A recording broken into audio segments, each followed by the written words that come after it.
جھومکوں کی جوڑی قسط نمبر 2۔ اللہ آپ کا مال واپس دلا دے۔ کھوجی اپنے کام پر دور نکل گیا تھا۔ میں تھانے چلا گیا۔ اس تھانے میں میرے ساتھ ایک جونیئر سب انسپکٹر بھی تھا اور ایک ASI تھا۔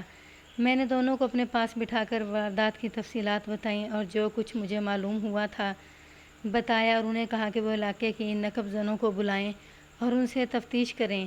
ایسی ضرورت نہیں تھی کہ میں انہیں تفصیلی ہدایات دیتا اور ان کی ڈائریکشن کرتا، اتنا ہی کافی تھا۔ وہ اچھی طرح جانتے تھے کہ انہیں کیا کرنا ہے۔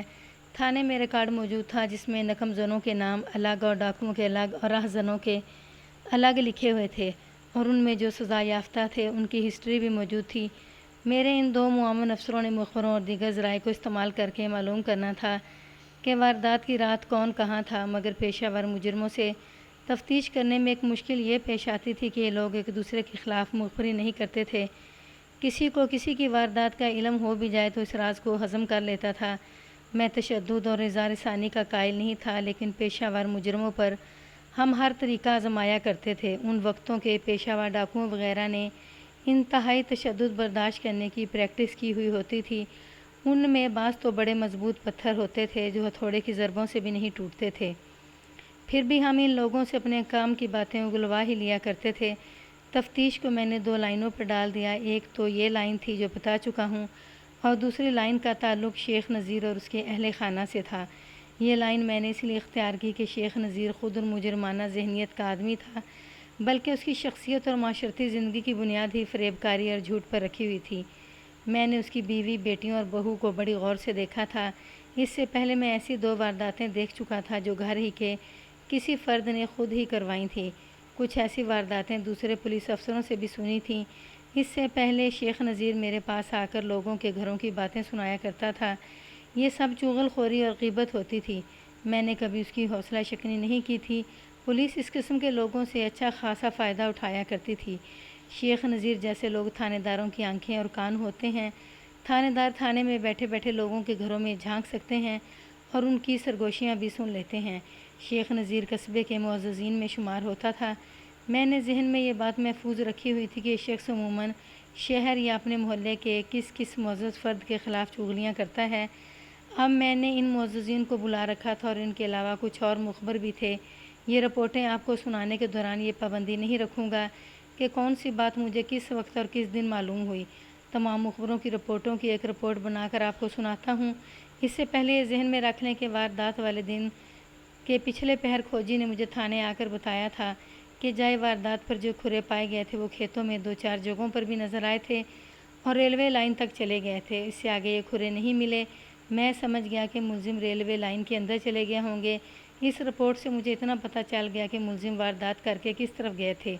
ریلوے لائن قصبے سے کوئی زیادہ دور نہیں تھی۔ گھوم کر یہ لائن قصبے میں آتی تھی جہاں ریلوے اسٹیشن تھا۔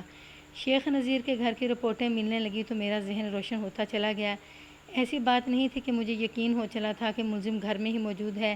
مجھے کچھ مزہ سا صرف اس لیے آ رہا تھا کہ شیخ نذیر دوسروں کی چغلیاں کر کے یہ تاثر دیا کرتا تھا کہ اس کا اپنا گھرانہ صحیح معنوں میں عزت دار اور پروقار ہے، لیکن مخبر کوئی اور ہی نقشہ پیش کر رہے تھے۔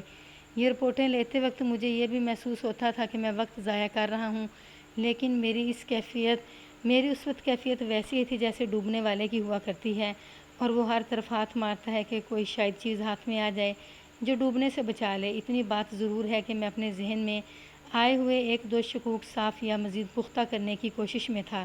شیخ نذیر کی 2 جوان بیٹیاں تھیں اور دونوں شادی کی عمر کو پہنچی ہوئی تھیں۔ بیٹا ایک ہی تھا۔ میں نے اوپر شیخ نذیر کی جس بہو کا ذکر کیا ہے وہ اسی بیٹے کی بیوی تھی۔ ان کی شادی کو 1 سال ہونے کو آیا تھا۔ اس بیٹے کا اصل نام جو کچھ بھی تھا وہ الگ رکھیں، میں اسے قدیر ہی کہوں گا۔ شیخ نذیر کا منڈی میں اپنا کچھ کاروبار بھی تھا۔ یہ تو ظاہر ہے کہ وہ کاروبار میں بھی فراڈ چلاتا ہوگا اور خوب ڈنڈی مارتا ہوگا۔ اصل میں اس کا کاروبار وہی تھا جو میں پہلے سنا چکا ہوں، یعنی فراڈ۔ شیخ نذیر نے بہت دولت کمائی تھی۔ میں پہلی بار اس کے گھر گیا تھا۔ اس کے گھر کے اندر جا کر اندازہ ہوا کہ یہ ایک امیر کبیر آدمی کا گھر ہے۔ قدیر چونکہ 2 بیٹیوں میں اکیلا تھا، اس لیے ماں باپ نے اسے بگاڑ کر رکھا ہوا تھا۔ بیٹوں میں اکلوتے بیٹے عموماً بگڑے ہوئے ہوتے ہیں، لیکن ان میں سے کچھ عقل مند اور کام کاج کرنے والے بھی ہوتے ہیں۔ ان میں صرف بگاڑ یہ ہوتا ہے کہ فضول پیسہ اڑاتے اور عیش و عشرت کرتے ہیں۔ قدیر ان بیٹوں میں سے تھا جن میں عقل کی کمی تھی اور کاروبار یا کمائی کرنے کا ذرا سا بھی شوق اور شعور نہیں تھا۔ تقریباً ہر مخبر نے بتایا کہ اسے بنا بنایا مال مل گیا تھا جس پر وہ شہزادہ بنا ہوا تھا۔ قدیر کی شخصیت، کریکٹر ور، لوگوں میں عام رویہ اور برتاؤ ایسا تھا جیسے زیادہ تر مخبروں نے فضول اور اوچھا کہا۔ لوگوں کی رائے کتنی ہی بری کیوں نہ تھی، قدیر اپنے آپ کو ہیرو سمجھتا تھا۔ میں اس کی زیادہ تشریح کیا کروں، اتنا ہی کہنا کافی ہونا چاہیے کہ وہ آج کل کی پنجابی فلموں کا ہیرو تھا۔ جوا کھیلتا تھا، شراب پیتا تھا اور بڑکے مارتا تھا، کام کاج کچھ کم ہی کرتا تھا۔ اس کا اٹھنا بیٹھنا، اس کی یاری دوستی ایک دو جرائم پیشہ افراد کے ساتھ بھی تھی اور قصبے کے ایک دو بدماشوں کے ساتھ بھی، جو دراصل جرائم پیشہ نہیں ہوتے بلکہ صرف بدماشی کرتے ہیں اور کرائے کی غنڈہ گردی بھی کر گزرتے ہیں۔ قدیر کی شادی اور ازدواجی زندگی کے بارے میں جو رپورٹیں ملیں وہ سب ایک جیسی تھیں، اور ان رپورٹوں نے میرے ذہن میں آئے ہوئے شکوک کچھ پختہ کر دیے۔ قدیر کی بیوی کو میں تاج لکھوں گا۔ یہ لڑکی جس گھرانے کی تھی وہ کوئی زیادہ شریف گھرانہ بھی نہیں تھا لیکن بدنام بھی نہیں تھا۔ اس گھر کا ہر فرد ملنسار تھا اور کسی کو اس گھرانے کے کسی بھی فرد سے کوئی شکایت نہیں تھی۔ یہ لوگ رکھ رکھاؤ والے اور دوسروں کی عزت کرنے والے تھے اور اسی وجہ سے ان کی بھی عزت قائم تھی۔ تاج کا بڑا بھائی ذرا بدماش قسم کا آدمی تھا، لیکن مخبروں کی رپورٹوں کے مطابق وہ اوچھا اور ہر کسی کے گلے پڑنے والا آدمی نہیں تھا۔ مجھے بدماش کا لفظ استعمال نہیں کرنا چاہیے تھا۔ میرا مطلب یہ نہیں کہ اس شخص کو میں گھٹیا صورت میں پیش کروں، مطلب یہ ہے کہ بوقت ضرورت بدماشی کر لیتا تھا اور اپنا سر جائز حد تک اونچا رکھتا تھا۔ اس میں خرابی یہ تھی کہ جوا کھیلتا تھا لیکن گھٹیا قسم کے لوگوں کے ساتھ نہیں، جیسا کہ لوگ قبرستانوں کے تکیوں پر جا کر کھیلا کرتے ہیں۔ تاج کے اس بھائی کو میں رحمان لکھوں گا۔ رحمان اور شیخ نذیر کے بیٹے قدیر کا موازنہ میں اس طرح کرتا ہوں کہ رحمان کا دوسروں پر رعب اور دبدبہ تھا لیکن اس کی لوگ عزت بھی کرتے تھے۔ اس کے مقابلے میں لوگ قدیر سے ڈرتے تھے اور کوشش کرتے تھے کہ اس کے ساتھ واسطہ ہی نہ پڑے تو اچھا ہے۔ اس کی میں اس طرح وضاحت کرتا ہوں کہ لوگ کتے سے ڈرتے ہیں اور ایک طرف ہو جاتے ہیں کہ کاٹ نہ کھائے۔ یہ مثال قدیر کی تھی۔ لوگ تندرست، توانا، اچھی نسل کے گھوڑے سے بھی ڈرتے ہیں کہ اس پر سوار ہے تو یہ گرا نہ دے، لیکن لوگ اس گھوڑے سے اس طرح نہیں ڈرتے جس طرح کتے سے ڈرتے ہیں۔ گھوڑے کو لوگ اچھی نظر سے دیکھتے ہیں۔ یہ تھا فرق قدیر اور رحمان میں۔ شیخ نذیر نے قدیر کے لیے 2 گھروں سے رشتہ مانگا تھا اور دونوں گھروں نے کسی نہ کسی بہانے معذرت کر لی تھی۔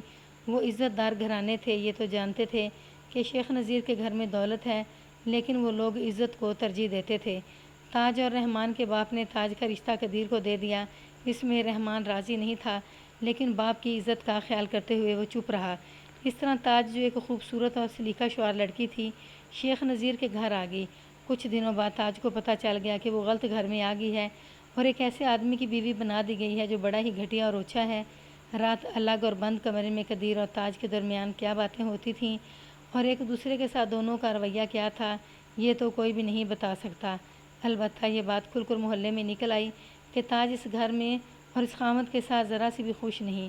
رحمان تاج سے ملنے جایا کرتا تھا لیکن اس نے وہاں جانا بہت ہی کم کر دیا، جس کی وجہ یہ ہوئی کہ رحمان کے ساتھ قدیر کا سلوک اچھا نہیں تھا اور غالباً ایک آدھی مرتبہ قدیر نے رحمان کے ساتھ کچھ بدتمیزی بھی کی تھی۔ پولیس کے جو مخبر ہوا کرتے تھے، ان کی بیویاں ان کی مخبر ہوا کرتی تھیں۔ ان میں جو عقل مند اور چلاک اور ہوشیار تھیں وہ ہمدردی اور چاپلوسی کا ہر حربہ استعمال کر کے دوسری عورتوں کے سینے کے اندر سے راز بھی نکال لاتی تھیں اور اپنے خامدوں کو بتا کر تھانے تک پہنچا دیتی تھیں۔ ان عورتوں کے ذریعے مخبروں کو یہ راز معلوم ہوا کہ تاج ایک تو اس وجہ سے قدیر کو پسند نہیں کرتی تھی جو میں نے بیان کی ہے، لیکن اصل اور بنیادی وجہ یہ تھی کہ تاج ایک اور لڑکے کو چاہتی تھی اور اس نے اسی لڑکے کے ساتھ شادی کا عہد کر رکھا تھا۔ یہاں تک پتہ چلا کہ رحمان بھی اسی نوجوان کو پسند کرتا تھا، لیکن اس نوجوان کا خاندان شیخ نذیر کے خاندان کے مقابلے میں کچھ بھی نہیں تھا۔ یہ خاندان تھا تو متوسط طبقے کا، لیکن شیخ نذیر کے مقابلے میں اسے غریب خاندان ہی کہوں گا۔ شیخ نذیر کی بیٹیوں کے متعلق مخبروں کی رپورٹیں کوئی اچھی نہیں تھیں۔ ان کے رشتے طے ہو چکے تھے لیکن کچھ ایسی وجوہات تھیں کہ شادیاں تھوڑے عرصے بعد ہونی تھیں۔ ان دونوں لڑکیوں کے متعلق جو رپورٹ مجھ تک پہنچی اسے میں صرف ان الفاظ میں سمیٹ سکتا ہوں کہ شوباز تھیں اور اپنی نمائش کچھ زیادہ ہی کرتی تھیں۔ میں نے تقریباً ہر معزز اور عام مخبر سے یہ ضرور پوچھا تھا کہ ان دونوں لڑکیوں کا چال چلن کیسا ہے اور کیا ان دونوں کا یا کسی ایک کا کہیں عشق محبت کا چکر چل رہا ہے۔ میرے ان سوالوں کے جواب مخبروں نے ذرا مختلف رپورٹیں دی تھیں۔ کسی کو یہ یقین نہیں تھا کہ ان لڑکیوں کی یا ان میں سے کسی ایک کی کسی اور آدمی کے ساتھ محبت تھی۔ 3-4 مخبروں نے بڑے واضح الفاظ میں کہا تھا کہ اس خاندان میں پاکیزہ محبت کا شاید رواج ہی نہیں، اور اگر کسی کو یہ لڑکیاں چاہتی تھیں تو وہ ناجائز تعلقات ہی ہو سکتے تھے۔ میں دراصل یہ معلوم کرنے کی کوشش میں تھا کہ ایسا نہ ہو کہ ان دونوں میں سے کسی ایک بیٹی کو ماں باپ زبردستی کسی کے ساتھ بیاہ رہے ہوں اور وہ کسی اور کے ساتھ شادی کرنا چاہتی ہو۔ تو اس لڑکی نے ماں باپ سے یوں انتقام لیا کہ اپنے چاہنے والے سے یہ واردات کروائی، اور اب اس لڑکی نے گھر سے بھاگ جانا تھا اور لوٹے ہوئے مال سے ہندوستان کے کسی اور شہر میں جا کر نئی زندگی کا آغاز کرنا تھا۔ مجھے ایسا کوئی جواب نہ ملا جو میرے شک کی تائید کرتا۔ یہ میرے لیے کوئی نئی اور حیران کن خبر نہیں تھی کہ ان لڑکیوں کے ساتھ صاف ستھری محبت ہو ہی نہیں سکتی تھی۔ اگر تھی تو وہ ناجائز تعلقات تھے۔ دونوں لڑکیاں شوباز اور گھٹیا ذہن کی تھیں، اور یہ بھی میرے لیے چھمبے والی بات نہیں تھی۔ جیسا باپ تھا ویسی ہی بیٹیوں کو ہونا چاہیے تھا۔ اور پھر حرام کی کمائی کی لعنت ایسی ہے کہ جس گھر میں حرام کی کمائی جائے گی اس گھر کی اولاد کا کردار حلالیوں جیسا ہو ہی نہیں سکتا۔ قدیر اور اس کی بہنوں کے کردار کو ایسا ہی ہونا چاہیے تھا جیسا ان کا تھا۔ میں نے پہلے بتایا ہے کہ شیخ نذیر کے لٹ جانے کا مجھے ذرا سا بھی افسوس نہیں تھا، کیونکہ سارا مال تھا ہی لوٹ مار کا۔ ایک تو بیٹا اڑا رہا تھا، اور پھر قدرت نے ایسا ہاتھ مارا کہ اتنی زیادہ دولت کا، اتنی زیادہ مالیت کا زیور اور نقد رقم نکل گئی۔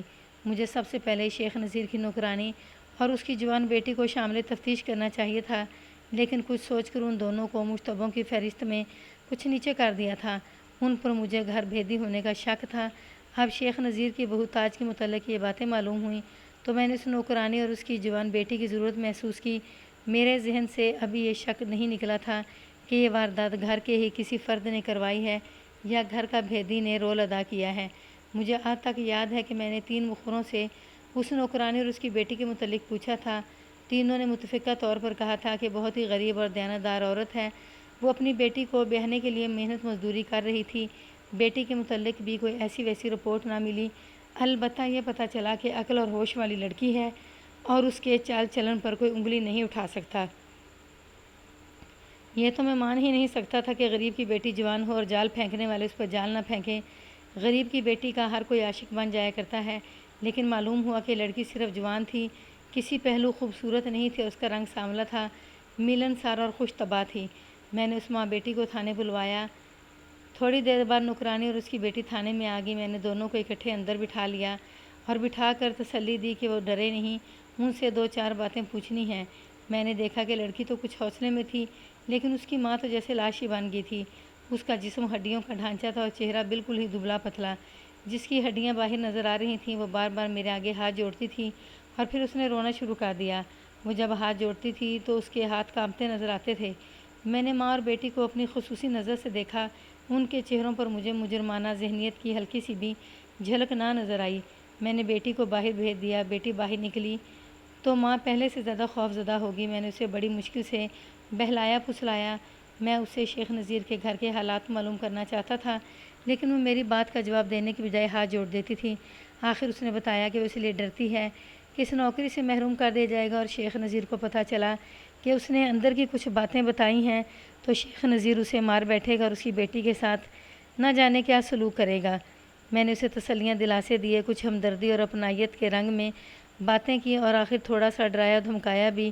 اسے یقین دلایا کہ کسی کو کچھ پتہ ہی نہیں چلے گا کہ اس نے مجھے کچھ بتایا ہے۔ آخر وہ بولنے پر آ گئی اور یوں بولی کہ وہ بہت کچھ دیکھتی رہی، لیکن اس طرح لا تعلق اور انجان بنی رہی جیسے اسے کچھ نظر ہی نہیں آتا اور کچھ سنائی بھی نہیں دیتا۔ شیخ نذیر کی بیٹیوں کے متعلق اس نے کوئی اچھی بات نہ کی۔ اس نے مخبروں کی اس رپورٹ کی تصدیق کی کہ یہ دونوں لڑکیوں کے ساتھ کسی کے ساتھ محبت نہیں کرتی تھی، نہ ہی پاکیزہ محبت کو مانتی تھیں۔ ان کے ہاں دوستی کا مطلب کچھ اور تھا۔ میں نے ان سے پوچھا کہ ان کے دوست کون کون تھے۔ اس نے بتایا کہ وہ کسی ایک کا نام نہیں لے سکتی کیونکہ اس کے پاس کوئی ثبوت نہیں۔ اس نوکرانی نے تاج کے متعلق ایک انکشاف کیا۔ انکشاف یہ تھا کہ تاج اسلم نام کے ایک جوان سے آدمی کو بری طرح چاہتی تھی اور اس کا ارادہ اسلم کے ساتھ ہی شادی کرنے کا تھا، لیکن تاج کے ماں باپ نے اسے قدیر کے ساتھ بیاہ دیا۔ مجھے یہ بتاؤ، میں نے پوچھا کہ شادی کے بعد بھی تاج اسلم سے ملتی ملاتی تھی؟ نوکرانی نے وثوق اور اعتماد کے لہجے میں بتایا کہ تاج اسلم سے ملتی ہے، اور اس نے کئی بار دیکھا ہے کہ اسلم گلی میں سے گزرتا ہے تو تاج چھت پر چلی جاتی ہے اور منڈیر سے اسے کسی طرح دیکھتی رہتی ہے۔ نوکرانی نے خاص طور پر نوٹ کیا کہ شیخ نذیر کے گھر کے قریب آ کر اسلم کی رفتار بہت کم ہو جاتی ہے۔ نوکرانی سے یہ بھی معلوم ہوا کہ تاج اپنے ماں باپ کے گھر جاتی ہے تو کہیں نہ کہیں اسلم سے ملتی ہے۔ میں نے نوکرانی سے پوچھا کہ قدیر کے ساتھ تاج کس طرح رہتی ہے۔ نوکرانی نے بڑے صاف الفاظ میں کہا کہ ان دونوں کی آپس میں بنتی نہیں۔ تاج جب چاہتی ہے اپنے ماں باپ کے ہاں چلی جاتی ہے اور جتنے دن بھی چاہے رہتی ہے۔ اس نے یہ بھی بتایا کہ قدیر اور تاج آپس میں کبھی کبھی لڑتے جھگڑتے بھی ہیں۔ قدیر کی ماں اور بہنیں اس طرح بیچ بچاؤ کراتی ہیں کہ قدیر کی طرفداری کرتی ہیں اور تاج کو برا بھلا کہتی ہیں۔